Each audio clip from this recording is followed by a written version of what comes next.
আসসালামু আলাইকুম friends, welcome back to programming kit. এই ভিডিও থেকে আমরা নতুন আরেকটি সিরিজ স্টার্ট করতে যাচ্ছি। আর এই সিরিজে আমরা খুবই গুরুত্বপূর্ণ এবং খুবই জনপ্রিয় একটি টপিকস নিয়ে আলোচনা করব, সেটা হচ্ছে ইনার্শিয়া জেএস। ওকে, ইনার্শিয়া জেএস একটা নতুন জিনিস না, এটা অনেক আগে থেকে আমাদের এক্সিস্ট করতেছে। তবে এর পপুলারিটি রিসেন্টলি খুব খুব বেশি হয়ে গেছে। এর কারণ হচ্ছে কি, যখন কিনা লারাভেল ফ্রেমওয়ার্ক ইনার্শিয়া জেএসকে বাই ডিফল্ট অফিসিয়ালি একটা স্ট্যাক হিসাবে আপনাকে অফার করতেছে। যেমন জেডি স্ট্রিমের ইনার্শিয়া ভার্সন আছে, দেন ব্রিজের লারাভেল ব্রিজের ইনার্শিয়া ভার্সন আছে। সো এই জিনিসগুলো যখন অফিসিয়াল হয়ে গেছে তখন থেকে আর কি পপুলারিটিটা বেশি বেড়ে গেছে। আরও ইনার্শিয়া এখন একটা স্টেবল পর্যায়ে চলে আসছে, যেটা এখন নর্মালি বড় বড় অ্যাপ্লিকেশনে ইউজ করার মতো উপযুক্ত পজিশনে চলে আসছে। সো সব মিলিয়ে যদি বলতে হয়, সো ইনার্শিয়া একটা খুবই হট টপিক। সো আমরা এই সিরিজে যেটা করব, Inertia.js এর কোর ফাংশনালিটি কিভাবে কাজ করে, কিভাবে আমাদের Laravel অ্যাপ্লিকেশনে সেটআপ করতে হয় ইত্যাদি বিষয়গুলো নিয়ে আলোচনা করব। এরপর আপকামিং আরো নেক্সট যে সিরিজগুলো আছে সেই সিরিজে আমরা এই স্ট্যাকগুলো যা আমরা এই সিরিজে শিখব, এইগুলো ব্যবহার করে রিয়েল ওয়ার্ল্ড অ্যাপ্লিকেশন ব্যবহার করব। সো আমি অলওয়েজ প্রিফার করি থিওরিটিক্যাল স্টেপ বাই স্টেপ শেখার থেকে রিয়েল ওয়ার্ল্ড অ্যাপ্লিকেশন ক্রিয়েট করলে একসাথে আপনার এক্সপেরিয়েন্সও হবে, সাথে সাথে আপনি জিনিসটাও শিখতে পারতেছেন যেটা আপনার প্রয়োজন পড়ে। কিন্তু এই একেবারে বেসিকগুলো যদি আপনার না জানা থাকে, দেন রিয়েল ওয়ার্ল্ড অ্যাপ্লিকেশন ক্রিয়েট করতে গেলে অনেক সময় একটু প্রবলেম হয়। সো সেজন্য আমি যেটা সাজেস্ট করি, ফার্স্টে নরমাল একেবারে কোর বেসিকগুলো শেখা, দেন আপনার প্রজেক্ট ক্রিয়েট করা। সো সেম প্ল্যান অনুযায়ী আমরা যেটা করব, ফার্স্টে আমরা ইনার্শিয়ার বেসিক শিখব এই সিরিজে। দেন আমাদের চ্যানেলে যদি আপনারা নিয়মিত ফলো করেন, আপনারা জানেন যে আমাদের আ রাসেল ভাই নিয়মিত টেইলউইন্ডের দিয়ে ডিজাইন করে যাচ্ছেন। এই ডিজাইনের নতুন, নতুন টেমপ্লেট ডিজাইন করতেছে। সো আমাদের প্রসেস হবে গিয়ে, আমরা যখন Inertia.js এর বেসিকটা শিখা হয়ে যাবে, তারপর আমরা রাসেল ভাইয়ের যে প্রিভিয়াস সিরিজ থেকে, অর্থাৎ টেইলউইন্ডের যে ব্লক টেমপ্লেট ক্রিয়েট করেছিল, সো আমরা এইটাকে কমপ্লিটলি একটা রিয়াল ওয়ার্ল্ড অ্যাপ্লিকেশনে রূপান্তর করব। এরপর আমরা আমাদের সবচেয়ে রিকমেন্ডেড এবং সবচেয়ে আ অ্যান্টিসিপেটেড প্লেলিস্ট, সেটা হচ্ছে গিয়ে ই-কমার্স, সেটা এখনো ডিজাইন করতেছে রাসেল ভাই। সো এটা হচ্ছে আপকামিং প্রজেক্ট। সো যাই হোক, এটা হচ্ছে আমাদের প্ল্যান। সো এখন হচ্ছে গিয়ে ইনার্শিয়া কি এবং এটা কিভাবে কাজ করে, এই জিনিসগুলো নিয়ে আমরা একটু বেসিক জিনিস জেনে নেই। ওকে? সো এখানে যদি আমি আসি inertia.js.com, এই ওয়েবসাইটে, এটা Inertia.js এর অফিসিয়াল ওয়েবসাইট। ওকে, Inertia.js এর ১ম এ শুরু করার আগে আমরা যেটা করব, Inertia.js এর পিছনে কে আছে, অর্থাৎ এটার ক্রিয়েটর বা মেকার কে, তাকে একটু আমরা জেনে নিই। সেটা হচ্ছে গিয়ে জনার্থন। এই যে ব্যক্তিকে আপনি দেখতে পাইতেছেন, সো এ হচ্ছে গিয়ে Inertia.js এর ক্রিয়েটর। যদি এর আ প্রোফাইল পিকচারে ক্লিক করেন, আপনার এখানে টুইটার অ্যাকাউন্ট ওপেন করে দিবে। আপনি এখানে টুইটার অ্যাকাউন্টের জনাথনকে ফলো করতে পারেন। ওকে, খুবই সুন্দর এবং খুবই অসাম একজন পারসন, যে কিনা Laravel কোর ফ্রেমওয়ার্কেও তার কন্ট্রিবিউশন আছে। ইভেন কো-অথর অফ টেইলউইন্ড সিএসএস এবং complete independent creator of Inertia.js। So awesome person, আপনি তাকে ফলো করতে পারেন টুইটারে। সো যাই হোক, এরপর এবার আমাদের কোয়েশ্চেন হচ্ছে গিয়ে, এতগুলো জাভাস্ক্রিপ্ট ফ্রেমওয়ার্কের মাঝখানে রিঅ্যাক্ট, ভিউ, এটসেট্রা, এটসেট্রা, এর মাঝখানে Inertia.js এর প্রয়োজনীয়তা কি এবং Inertia.js আমাকে কি হেল্প করবে? সো এখানে ফার্স্ট যদি আপনি লক্ষ্য করেন, building single page application without an API, that's an important title to have. So এখানে আসার আগে আমার সিম্পল একটা এক্সপ্লেনেশন আছে। সেই জিনিসটা আমরা আগে দেখব। এরপর আমরা ডকুমেন্টেশন এ স্টেপ বাই স্টেপ যাব।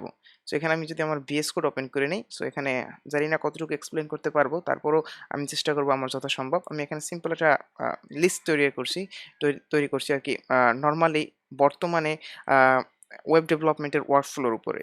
সো এখন যদি থিংক করেন, বর্তমানে ২ টো সিস্টেম আছে, অর্থাৎ ২ টো ওয়ে আছে ওয়েব ডেভেলপমেন্টের। একটা হচ্ছে গিয়ে মনোলিথিক ওয়ে, যেটা হচ্ছে গিয়ে প্রিভিয়াসলি যেভাবে আমরা করে আসছি। সেটা হচ্ছে গিয়ে আপনার ব্যাকএন্ড সার্ভার ড্রিভেন, অর্থাৎ সার্ভারে আপনার রাউটিং আছে। যেমন যদি চিন্তা করেন Laravel অ্যাপ্লিকেশন, ওয়েবের ভিতরে আপনি web.php তে রাউট ডিফাইন করতেছেন। Laravel এর অথেন্টিকেশন আছে, দেন Laravel এর কন্ট্রোলার আছে। কন্ট্রোলারের ভিতরে আপনি ভ্যালিডেশন করতেছেন ফ্রম ডেটা। দেন আপনার মডেল বা ORM এর মাধ্যমে ডাটাবেস থেকে আদান-প্রদান করতেছেন, এবং পরিশেষে যেটা করেন, কন্ট্রোলার থেকে প্রত্যেকটা অ্যাকশনের পর আপনার সব ক্যালকুলেশন, ভ্যালিডেশন এবং ডেটা ইনসার্ট, আপডেট, ডিলিট বা গেট করা ডাটাবেস থেকে সবকিছু করার পর আপনি ওই ডেটাগুলোকে ভিউ এর ভিতরে রিটার্ন করেন। নরমালি Laravel যেটা ইউজ করে, আমাদের Blade a view, Blade templating engine use করে Laravel, এবং অন্যান্য ফ্রেমওয়ার্ক আরো অন্যান্য ভিউ টেমপ্লেটিং ইঞ্জিন ব্যবহার করে, views templating engine, not views. Okay, so এখানে আমরা অলরেডি জানি লারাভেল ব্লেড ব্যবহার করে। সো টিপিক্যালি কি হয়, নর্মালি আপনি কন্ট্রোলারের ভিতরে যান যে কোনো একটা রাউটের ফাংশনের ভিতরে, সেখানে আপনি যদি আপনার প্রয়োজন পড়ে ভ্যালিডেশন করেন, ভ্যালিডেশনের পরে আপনার কাঙ্ক্ষিত যে লজিক আছে সেই লজিকগুলো ইমপ্লিমেন্ট করেন, লজিক ইমপ্লিমেন্ট করার পর সেই ডেটাটাকে নিয়ে আপনি ব্লেড ফাইল বা ভিউয়ের ভিতরে রিটার্ন করে দেন। এরপর আপনি ভিউয়ের ভিতরে গিয়ে ফরিস বা যে কোনো কিছু দিয়ে ডেটা শো করার চেষ্টা করেন। এটা হচ্ছে গিয়ে মনোলিথিক ওয়ে। আর যদি আপনি মডার্ন ওয়ে চিন্তা করেন বা মডার্ন এসপি এর দিকে চিন্তা করেন, আর SP stand for single page application. So যখনই আপনি এসপি এর দিকে থিঙ্ক করবেন তখন হচ্ছে গিয়ে প্রিভিয়াসলি যা যা ছিল সব আপনার থাকবে, কিন্তু এটা স্প্লিট হয়ে যাবে দুই ভাগে। একটা হচ্ছে কি আপনার সার্ভার অ্যাপ, সার্ভার অ্যাপের ভিতরে আপনার রাউটিং থাকবে, যেমন আপনার সার্ভার অ্যাপ যদি আপনি লারাভেল অ্যাপকে থিঙ্ক করেন, সেম ওয়েবের ভিতরে রাউটিং, অথেন্টিকেশন থাকবে, আপনার কন্ট্রোলার থাকবে, ভ্যালিডেশন থাকবে এবং মডেল থাকবে, এভরিথিং সেম। শুধুমাত্র যেটা থাকবে না সেটা হচ্ছে গিয়ে views. Modern monolithic modern SPA তে ভিউজ থাকতেছে না আপনার ব্যাক এন্ডে, কারণ ব্যাক এন্ডে আপনার শুধুমাত্র এপিআই সার্ভ করবে, নাথিং এলস। আর তখন যখন আপনি ফ্রন্ট এন্ডের কথা চিন্তা করবেন, তখন ফ্রন্ট এন্ডের ভিতরে, ফ্রন্ট এন্ড অ্যাপের ভিতরে আপনার যে কোনো একটা জেএস ফ্রেমওয়ার্ক ইউজ করবেন, যেটা হোক কিনা ভিউ বা রিয়াক্ট। এরপর আপনার কিছু জিনিস আবার রিপিট করতে হবে, যেমন আপনার ফ্রন্ট এন্ড ফ্রেমওয়ার্কের ভিতরেও আপনার আবার রাউটিং ইউজ করতে হবে। আপনি একবার ব্যাক এন্ডে করছেন, কিন্তু যেহেতু এটা কমপ্লিটলি দুটো আলাদা অ্যাপ্লিকেশন, এটাই হচ্ছে গিয়ে সবচেয়ে বড় হ্যাসেল আপনার মডার্ন এসপি এর। অ্যাকচুয়ালি হ্যাসেল না, এর সুবিধাও আছে, তবে অসুবিধাগুলো আমরা এখানে আলোচনা করব, কারণ এই অসুবিধা থেকেই ইনার্শিয়ার জন্ম। সো যখন আপনি মডার্ন এসপি এর কথা চিন্তা করবেন, তখন আপনার অ্যাপ্লিকেশনকে ২ টা অ্যাপ্লিকেশন ক্রিয়েট করতে হবে। ফার্স্ট হচ্ছে গিয়ে আপনার ফ্রন্ট এন্ড হ্যান্ডেল করার জন্য ভিউজ যেকোনো জেএস ফ্রেমওয়ার্ক দিয়ে একটা অ্যাপ্লিকেশন, যেটার জন্য আলাদা GitHub রিপোজিটরি মেইনটেইন করতে হবে আপনার।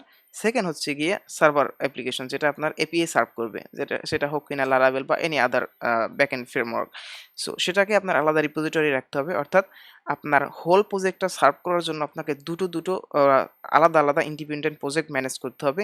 যেটা কিনা অনেক টিমও লাগে, অনেক বড় টিম লাগে ম্যানেজ করার জন্য। Front end, design, API, back end, everything. So যে জিনিসগুলো বলতেছিলাম, যখন আপনি ২ ভাগে ভাগ করবেন, তখন আপনার রাউটিংটা আপনার ডাবল করতে হবে। একটা রাউটিং আপনার করতে হবে এপিআই রাউটিং, যেটা আপনার ব্যাক এন্ডে থাকবে। আর একটা ফ্রন্ট এন্ডের রাউটিং, যেটার মাধ্যমে আপনার ভিউ, মানে যেকোনো জেএস ফ্রেমওয়ার্কে বলবেন যে এই রাউটে গেলে এই কম্পোনেন্ট রেন্ডার করো, এই রাউটে গেলে এই কম্পোনেন্ট রেন্ডার করো। এরপর আপনার এখান থেকে কিন্তু আমাদের ভ্যালিডেশন বা মডেলের কাজ করার পর আমরা ডেটা কিন্তু ভিউতে সেন্ড করতে পারতেছি না, কারণ এটা দুটো আলাদা অ্যাপ্লিকেশন। সো এই দুটোকে কানেক্ট করার জন্য আপনার শুধুমাত্র একটা জিনিস লাগবে, সেটা হচ্ছে গিয়ে এপিআই। আপনার ব্যাকএন্ডে আপনি এপিআই ডেভেলপ করবেন, এরপর ফ্রন্ট এন্ড অ্যাপ্লিকেশন থেকে এই এপিআই কল করে আপনার ডেটা শো করতে হবে। অর্থাৎ আপনি এখানে যেটা হতো মনোলিথিক অ্যাপ্লিকেশনে, সব ক্যালকুলেশন করার পর আপনি ভিউতে রিটার্ন করেন। আর আপনি ফ্রন্ট এন্ড অ্যাপ্লিকেশনে যখন এসপি এর কথা চিন্তা করবেন, তখন এসপি অ্যাপ্লিকেশন যেহেতু আলাদা অ্যাপ্লিকেশন, সো বাই ডিফল্ট আপনার যেই ফ্রেমওয়ার্ক ইউজ করেন না কেন, একটা রাউটে গেলে সেই রাউটের কম্পোনেন্টটা রেন্ডার হয়ে যাবে। এরপর ওই রাউটের কম্পোনেন্টের ভিতরে আপনি যেই এপিআই তে কল করে ডেটা আনার জন্য নির্দেশনা দিবেন, সেখান থেকে এপিআই থেকে ডেটা এনে এরপর আপনাকে শো করবে ফ্রন্ট এন্ড অ্যাপ্লিকেশনে। ওকে, এটার প্রসেসটা লম্বা মনে হলেও কিন্তু এটা কিন্তু সুপার ফাস্ট। মনোলিথিক অ্যাপ্লিকেশন থেকে অর্থাৎ এসপিএ কিন্তু অনেক ফাস্ট। তারপরেও কিছু ড্রব্যাক আছে যেগুলো আমি আলোচনা করতেছি। ওকে, এরপর যেটা রিপিট করতে হবে আপনার অথেন্টিকেশন। সো আপনি যখনই আপনার অ্যাপ্লিকেশনকে স্প্লিট করবেন, বুঝতেছেন যে এটা দুটো আলাদা অ্যাপ্লিকেশন। সো আপনার অথেন্টিকেশন ফ্রন্ট এন্ডে একবার লাগবে, ব্যাক এন্ডে একবার লাগবে। যদিও ফ্রন্ট এন্ডের অ্যাপ্লিকেশনটা ব্যাক এন্ডের উপরে ডিপেন্ডেন্ট, তারপরও আপনার আলাদা, আলাদা অথেন্টিকেশন ক্রিয়েট করতে হবে। একটা ব্যাক এন্ড থেকে অথেন্টিকেশন ক্রিয়েট করবেন, জেডব্লিউটি বা Jason web token, any other, অর্থাৎ লারাভেল, স্যাংটম আছে বর্তমানে, যেকোনো কিছু দিয়ে করেন না কেন, আপনার ব্যাকএন্ডের এপিআই সিকিউর করার জন্য একটা অথেন্টিকেশন লাগতেছে। সেকেন্ড, আপনার ফ্রন্ট এন্ড অ্যাপ্লিকেশনে যে কম্পোনেন্টগুলো রেন্ডার হবে কোন রাউটে গেলে, অর্থাৎ লগইন এর আগে কি শো করবে, লগইন এর পরে কি শো করবে, এইগুলো ডিটারমাইন করার জন্য আপনার আবার অথেন্টিকেশন ইমপ্লিমেন্ট করতে হবে ফ্রন্ট এন্ড অ্যাপ্লিকেশনের ভিতরে।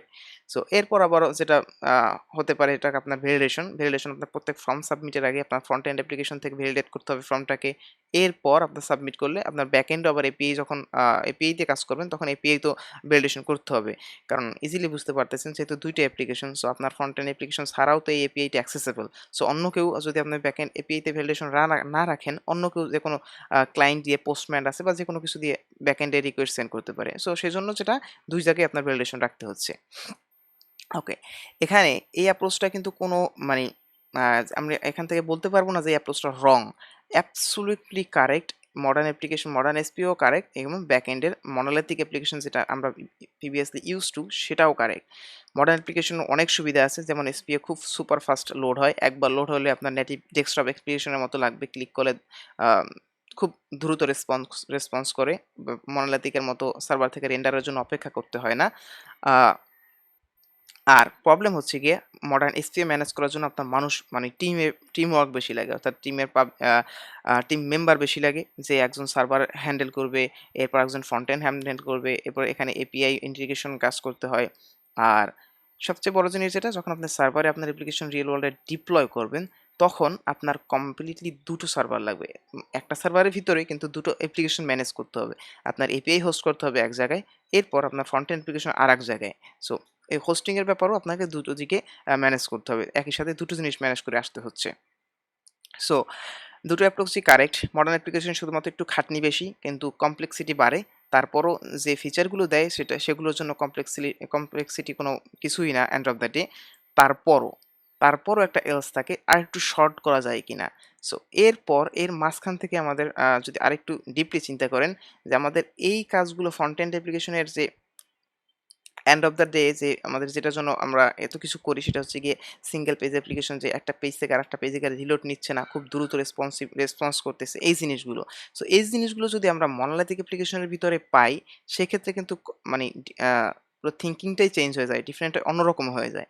যেমন আমরা যদি এই মনোলিথিক অ্যাপ্লিকেশন থেকে এই ভিউ পার্টটা বাদ দিয়ে সবকিছু ঠিক রাখি, আর এখান থেকে ফ্রন্ট এন্ড অ্যাপ্লিকেশনের যে এসপিএফ ফিল্ডটা, সেটা যদি আমরা এখানে ইমপ্লিমেন্ট করতে পারি উইদাউট এপিআই এবং উইদাউট এই ডুপ্লিকেশন অফ দিস থিং, আর একটা অ্যাপ্লিকেশনের ভিতরে রেখেই করতে পারি, সেটা কিন্তু একটা অ্যামেজিং থিং হয়। ঠিক সেই জিনিসটাই আমাদের Inertia.js করবে। সো এই সাইডে যদি আমরা এবার লক্ষ্য করি, এখানে Inertia যে Inertiaকে নরমালি যে অফিসিয়াল ডকুমেন্টেশন আছে, সেখানে মডার্ন মনোলিথিক বলা হয়। সো যেটা হচ্ছে গিয়ে থিম সেই সেম মনোলিথিক ওয়েতেই কাজ করবে, তবে একটু মডার্নাইজ ওয়েতে। যেমন Inertia.js কিন্তু কোনো, এটা জেএস বলা হচ্ছে কিন্তু এটা কোনো ফ্রেমওয়ার্ক না, যেমন Vue.js, React.js এরকম কোনো ফ্রেমওয়ার্ক না। থিঙ্ক করেন এরকম, আপনার ফ্রন্ট এন্ড অ্যাপ্লিকেশন আর ব্যাক এন্ড অ্যাপ্লিকেশনের মধ্যে একটা অ্যাডাপ্টার বা একটা প্লাগ ইনের মতো কাজ করবে Inertia.js, এই দুটোকে একটা ব্রিজের মতো একটা মাঝখানে জোড়াবে।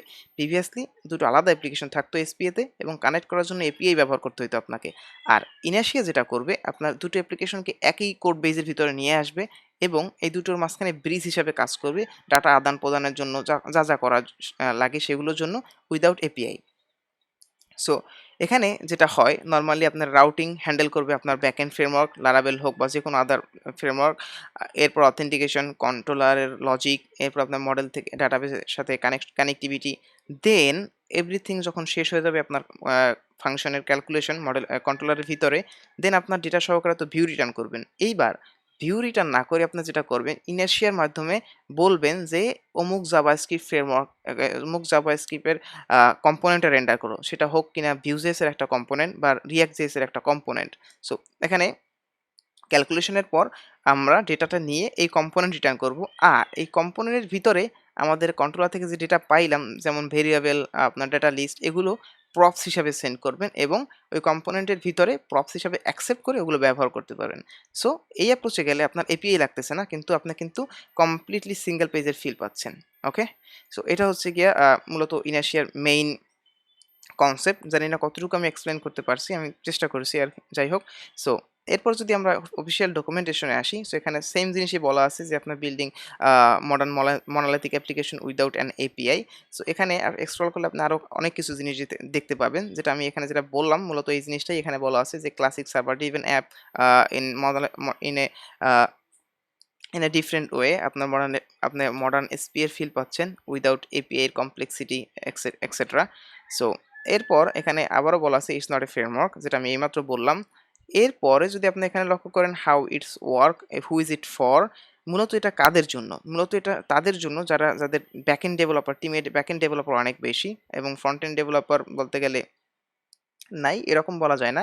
মূলত এটা যারা ব্যাকএন্ড থেকেই হ্যান্ডেল করতে চাচ্ছেন সবকিছু একটা সিঙ্গেল কোড বেজে রেখে, তাদের জন্য সোজা কথা।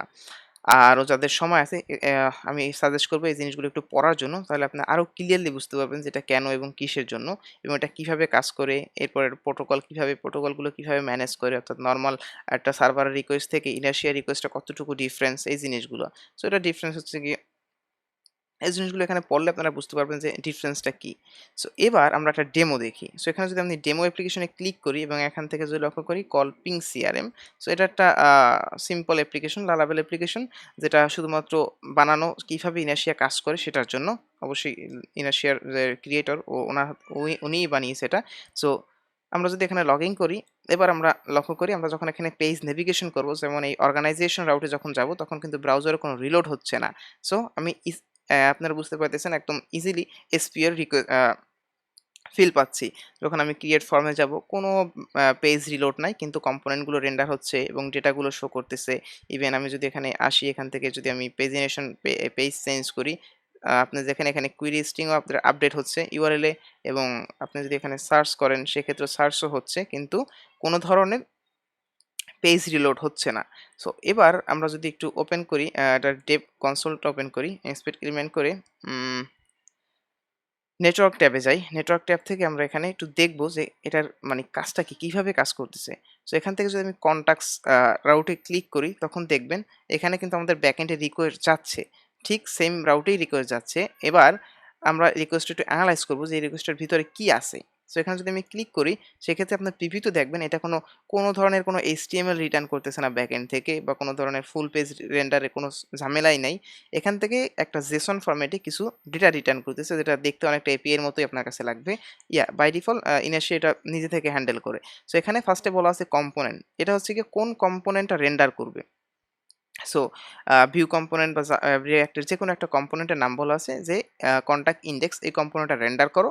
এরপর কিছু প্রপস আছে। প্রপস যদি আমি এখানে এক্সপ্যান্ড করি, এখানে দেখতে পাবেন যে এই পেজে আমরা কন্টাক্ট লিস্ট শো করতেছি। সো এখানে কন্টাক্টস নামে একটা প্রপস আছে, যেটার ভিতরে লক্ষ্য করুন আপনার লারাভেলের যে পেজিনেশনের ডেটা স্ট্রাকচার সেটা দেখতে পাবেন। এখান থেকে কন্ট্রোলার থেকে এই প্রপস হিসাবে এটা পেজিনেট করে ডেটাগুলো সেন্ড করতে হচ্ছে, এবং এই ডেটাগুলো নিয়ে এই ভিউ কম্পোনেন্টের ভিতরে এখানে রেন্ডার হচ্ছে। তো এখানে আরো অনেকগুলো প্রপস আছে। এরপর আপনার ইউআরএল, কোন ইউআরএল এ শো হচ্ছে, এক্সেট্রা, এক্সেট্রা।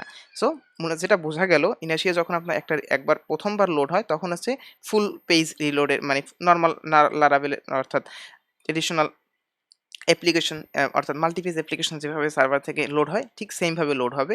একবার লোড হওয়ার পর যখন আপনি অন্যান্য পেজে রিকোয়েস্ট করবেন, তখন আর ফুল পেজ লোড নাই। তখন থেকে যেটা হবে শুধুমাত্র এই রকমের একটা জেসন রেসপন্স আসবে যে কোন কম্পোনেন্ট রেন্ডার হবে এবং প্রপস হিসেবে ডেটাগুলো আদান-প্রদান হবে।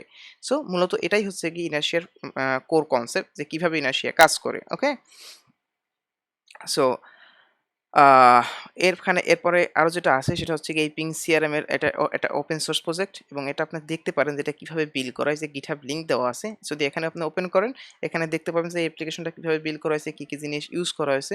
এটা জাস্ট একটা আইডিয়া যে কিভাবে কোড বেস দেখতে কি রকমের হয়।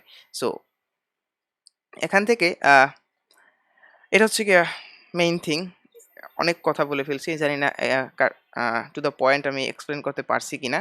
সো এর পরের ভিডিওতে যারা বুঝতে পারছেন তাদের তো সোনায় সোহাগা। যারা বুঝতে এখনো একটু ঝাপসা, ঝাপসা লাগতেছে, uh just hold on, bear with me.